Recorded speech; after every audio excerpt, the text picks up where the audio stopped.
Tuhan tunjukkan bahwa harus memotong kepala ular.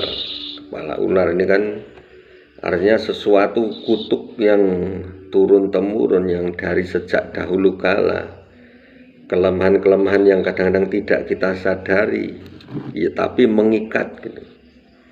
Nah, ini adalah kutuk yang seperti ular besar gitu. Kalau nggak kepalanya langsung kena, nah itu kita nggak akan terbebas gitu ya.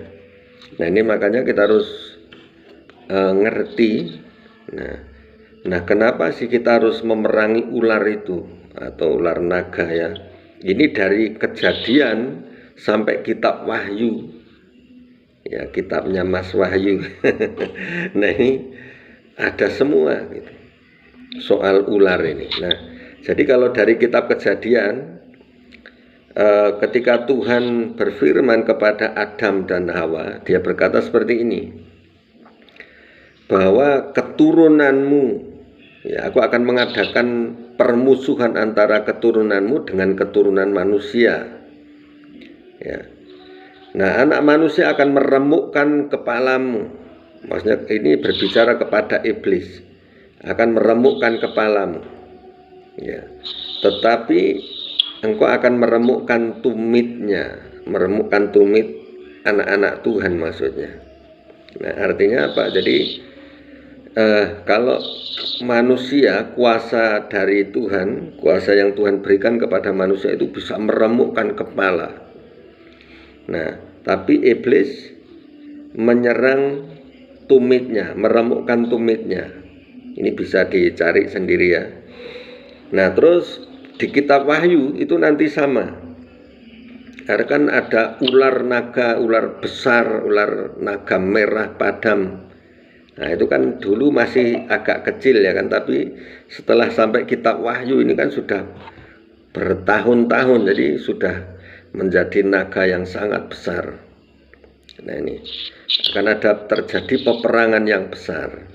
Ya, ini sudah tertulis di Alkitab. Nah, ini makanya kita perlu belajar, endingnya itu nanti tetap anak-anak Tuhan yang akan menang. Ya, anak-anak Tuhan yang akan tetap menang. Tapi jangan lupa juga, seperti yang kita doa kemarin, doa Selasa kemarin kan ada tunas-tunas muda yang akan terpotong. Ada tunas-tunas muda yang akan gugur, anak-anak muda. Nah, soalnya firman Tuhan itu sudah menyatakan di kitab Wahyu ini juga sudah jelas.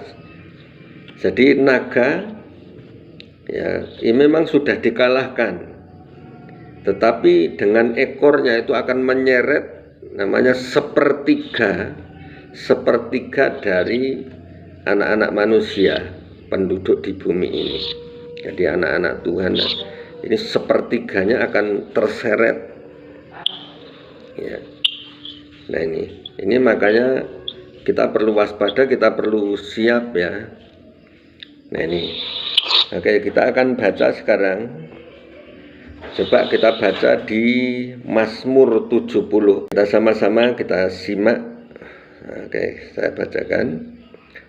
Begini firman Tuhan, Engkaulah yang membelah laut dengan kekuatanmu, yang memecahkan kepala ular-ular naga di atas muka air.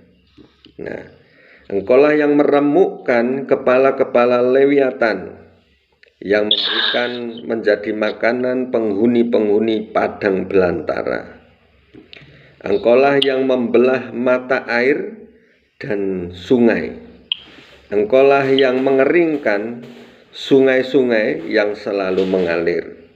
Nah, ini Mazmur Daud ini menceritakan tentang kemahakuasaan, kedahsyatan, kebesaran Tuhan.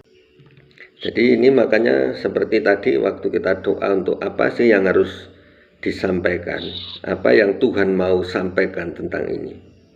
Nah, Tuhan mau sampaikan bahwa adakan pengajaran tentang memotong kepala ular, ya, memotong kepala ular.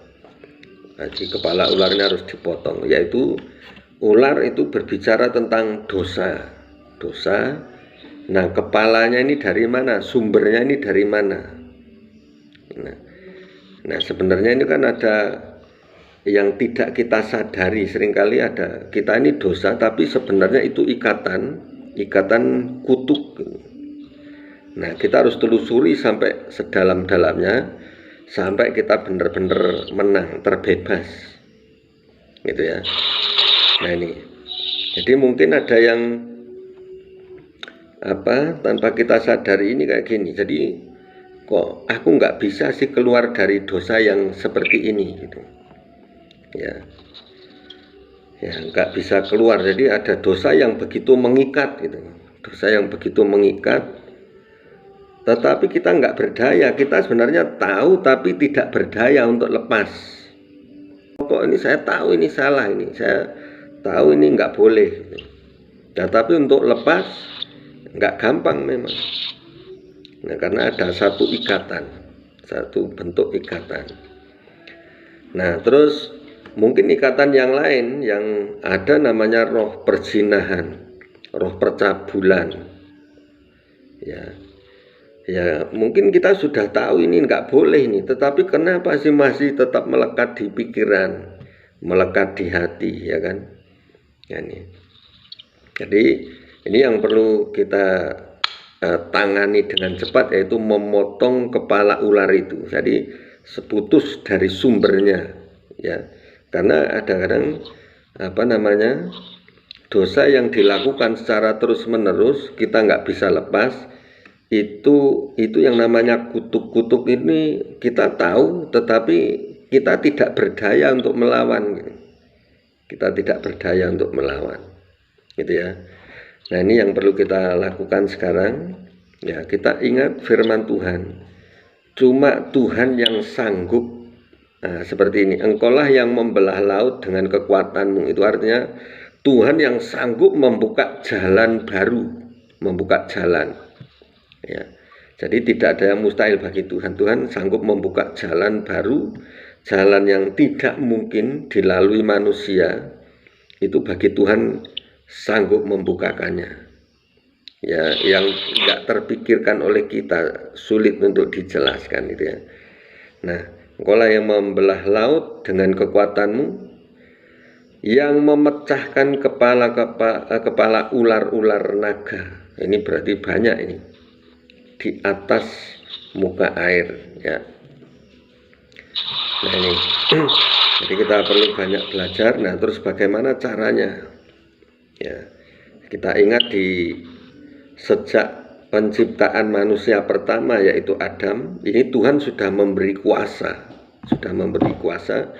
bahwa aku akan mengadakan permusuhan antara engkau, artinya setan, dengan anak-anak manusia. Anak manusia akan meremukkan dengan kakinya ini, meremukkan kepalanya. Nah, meremukkan kepalanya, tetapi iblis hanya bisa meremukkan tumit dari anak manusia ini, ya. Nanti semuanya akan runtuh, gitu. Tetapi ternyata iblis salah waktu itu. Dengan penyalipan justru disitulah kekalahan, karena manusia ditebus dari dosa. Nah, jangan kebalik, ya, bukan menebus dosa, tetapi menebus manusia dari dosa. Ya, menebus manusia itu dari dosa, dari ikatan dosa. Nah, setelah dilepaskan, kita punya kehendak bebas. Kita sudah terbebas, bukan lagi budak atau hamba, tetapi sudah menjadi orang merdeka, ya. Jadi itu. Terus nanti endingnya di kitab Wahyu. Nah, kita akan tahu semua itu. Itu kalau di ayat-ayat terakhir ini mulai, ya. Jadi maut dan kerajaan maut itu akan dilempar ke dalam api neraka. Nah, jadi antara nabi-nabi palsu terus naga, nah itu dilemparkan ke dalam api neraka. Pengajaran kita, ya, bagaimana mengalahkan itu. Nah, terus seperti yang saya bilang tadi, bahwa di kitab Wahyu ini menjelaskan tentang naga ini tadi. Coba kita baca dulu.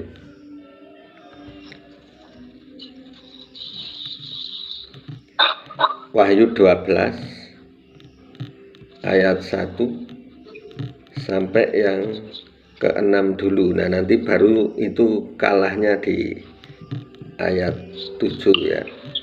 Ini. Begini firman Tuhan, maka tampaklah suatu tanda besar di langit. Seorang perempuan berselubungkan matahari dengan bulan di bawah kakinya dan sebuah mahkota dari 12 bintang di atas kepalanya. Ia sedang mengandung dan dalam keluhan dan penderitaannya hendak melahirkan, ia berteriak kesakitan. Maka tampaklah suatu tanda yang lain di langit, dan lihatlah seekor naga merah padam yang besar, berkepala 7 dan bertanduk 10, dan di atas kepalanya ada 7 mahkota, dan ekornya, nah ini perhatikan yang saya sampaikan tadi, dan ekornya menyeret sepertiga dari bintang-bintang di langit dan melemparkannya ke atas bumi, dan naga itu berdiri di hadapan perempuan yang hendak melahirkan itu untuk menelan anaknya, segera sesudah perempuan itu melahirkannya, maka ia melahirkan seorang anak laki-laki yang akan menggembalakan semua bangsa dengan gada besi. Tiba-tiba anaknya itu dirampas dan dibawa lari kepada Allah dan ke tahtanya. Perempuan itu lari ke padang gurun, di mana telah disediakan suatu tempat baginya oleh Allah, supaya ia dipelihara di situ 1260 hari lamanya. Oke ya. Jadi ini yang saya sampaikan tadi, bahwa ada naga merah padam yang besar berkepala 7. Nah, berkepala 7 dan bertanduk 10. Nah, ini pun butuh penerjemahan, butuh Roh Kudus untuk membuka rahasia-rahasia seperti ini. Nah, dan ekornya menyeret sepertiga dari bintang-bintang. Nah, bintang-bintang ini maksudnya apa? Sepertiga dari bintang-bintang itu artinya orang-orang pilihan Tuhan, orang-orang yang sudah diurapi Roh Kudus. Ini sepertiganya ini bisa terseret oleh ekor naga, ya, terseret ekor naga. Nah, ini artinya masuk ke dalam perangkapnya iblis, gitu ya. Nah, sampai jatuh. Nah, ini. Nah, perempuan yang melahirkan ini siapa? Perempuan ini adalah gereja Tuhan. Gereja Tuhan yang sedang mengandung artinya dalam penderitaan mengandung, akan melahirkan. Tapi naga ini bersiap-siap kalau perempuan ini melahirkan, anaknya akan ditelannya, gitu ya. Ini makanya kita belajar terus berdoa juga. Nah, ini. Nah, tetapi perempuan ini ditolong setelah melahirkan. Nah, naga ini mau menelannya, tetapi perempuan ini ditolong dengan memberikan sayap burung nasar, ya, terbang.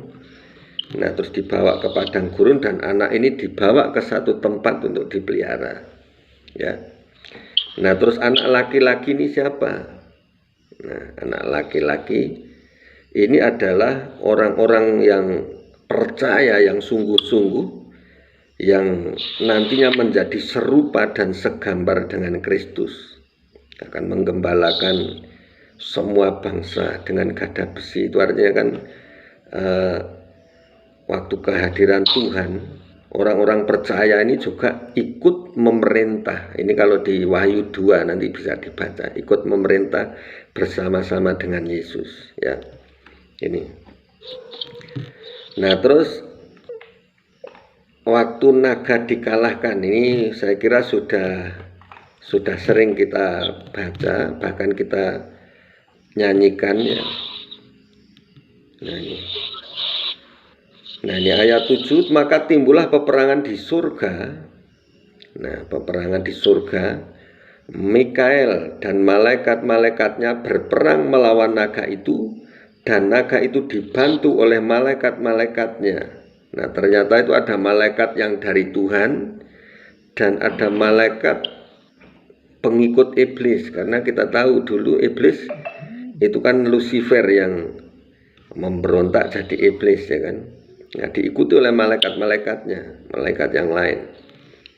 Nah ini, tetapi mereka tidak dapat bertahan, mereka tidak mendapat tempat lagi di surga.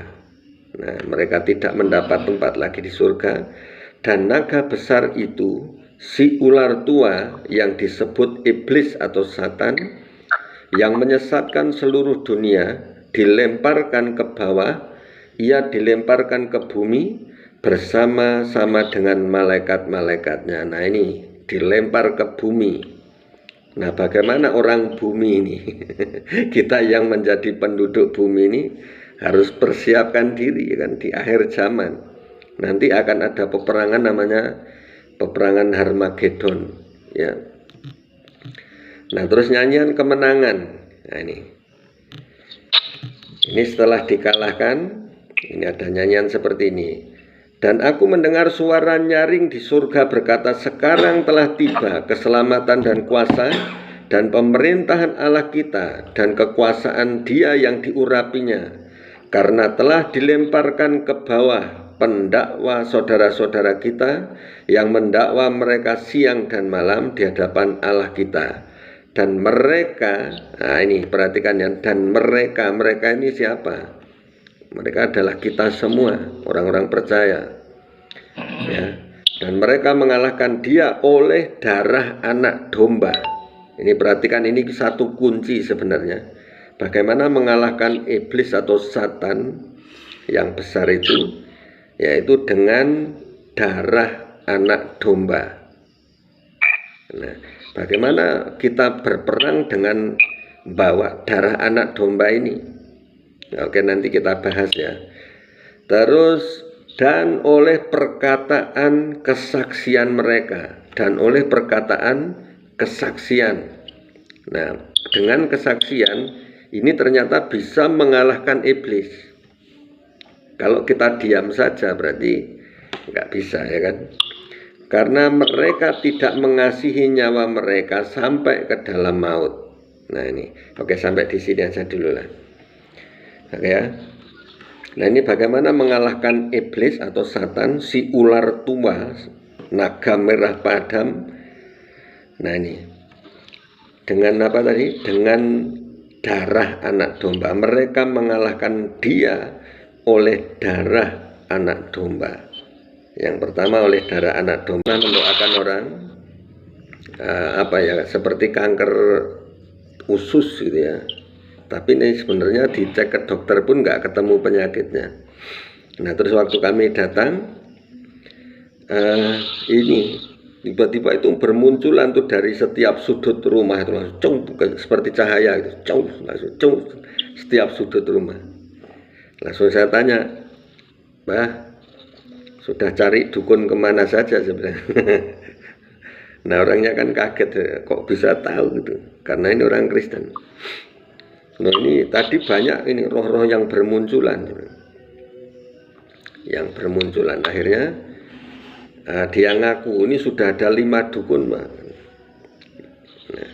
Nah setiap dukun membawa beberapa rohnya, sudah ditaruh di sini. Nah terus setelah itu kita tengking, yang lain ini sudah ratusan yang ngepung kami. Tapi ketika ditengking cuma dalam nama Yesus, darah Yesus. Nah cuma dengan ngomong ini langsung terguling, itu kayak kena pukul langsung guling-guling gitu.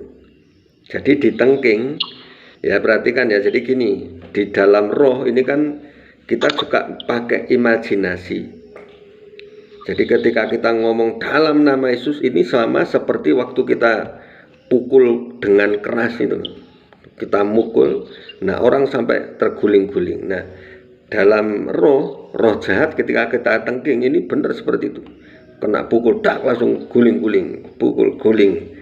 Nah, tapi ada satu yang di penyakit yang sakit perut itu. Ketika saya tengking sama istri saya, malah cuma pamer gigi. Di tengking ini cuma pamer gigi besar-besar gitu. Nah terus ibu ini hampir emosi. Nah saya bilang, mundur, karena melawan iblis nggak boleh terpancing, karena cuma merenges. Yang lain di tengking langsung guling, ini malah cuma pamer gigi. Nah akhirnya sudah mundur, gantian. Waktu saya yang ini, saya nyontek dari apa yang ditulis Paulus.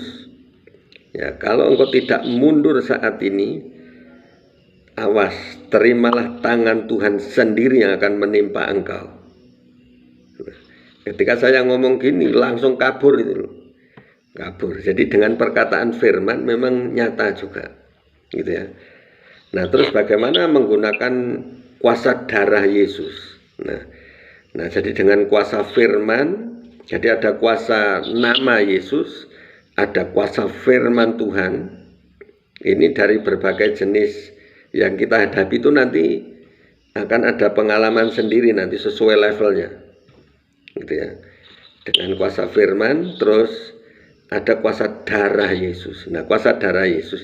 Makanya ada yang menciptakan lagu ini melalui kitab Wahyu ini. Sekarang telah tiba keselamatan dan kuasa dan pemerintahan Allah kita, kuasanya yang diurapinya, karena telah dilemparkannya para pendakwa kita, ya kan.